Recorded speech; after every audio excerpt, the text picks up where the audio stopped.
So my name is Trita Parsi. I'm the president of the National Iranian-American Council. It's the largest Iranian-American organization, a grassroots organization in the U.S.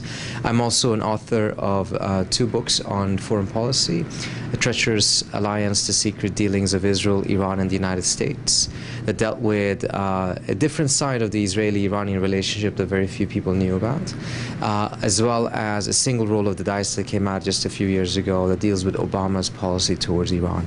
I teach at Georgetown University and at Johns Hopkins University, where I teach Middle East studies. Well, I would agree in the sense that you do need all of the states in the region. Yeah. You do need Israel. Definitely. You do need Saudi Arabia as well. But the question is, who are the states that are capable of leading such an effort? I see Iran and Turkey as the two most plausible candidates. They don't have to be. This is not because Turkey is Turkey or it's because Iran is Iran. It's because the current situation and as I mentioned, the maturity of the states. Other states could also achieve that same degree and as a result become candidates. But right now, because of their power, because of the maturity of state, they are the two strongest candidates. But alone, ultimately, they cannot. They can only initiate, they can only lead, but they also have to help other states along the rail. I think that would be a very good initiative, and I think it would have to be coupled with this, with certain things. Ultimately, that type of intellectual struggle is needed. Again, if you take a look at what happened in Europe after World War II, after two world wars that had killed millions of Europeans, destroyed the continent, there was a realization, there was an intellectual realization, there could not be any more wars on European soil. And to do so, the concept of collective security, the idea that I'm not secure unless you are secure, that security is a collective good. Either everyone has it or no one has it. It's like the air that we breathe. No one can monopolize the air. Everyone will have it or no one can have it.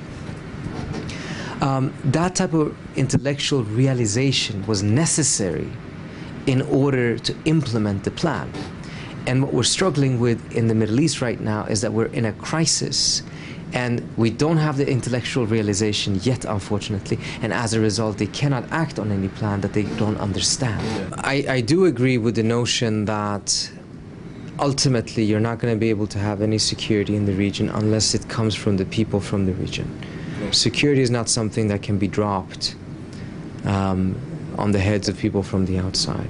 There has to be a fundamental, inherent regional root for it.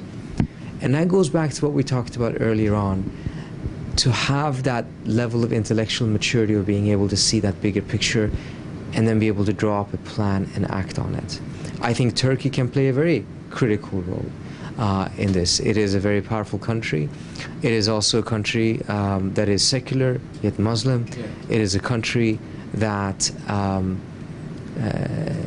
has shifted its focus towards the Middle East after for a very long period of looking westwards all the time. But I want to emphasize, no single country alone, whether the United States, Turkey, or Iran, could do this on its own. Yeah. No European power could have created the European Union on its own. It was a very painstaking and at times frustrating process. But it was, the Europeans had a benefit that they were all democracies. It does help. Again, take a look at Israel. Israel is a democracy, but the concept of collective security is very, very far away from the current Israeli security outlook. So democracy in itself does not automatically create that type of a mindset, although it's very helpful. But I think more than, again, risking to repeat myself, we have to first start off with the mature states. And again, there Turkey and Iran stand out. Yeah.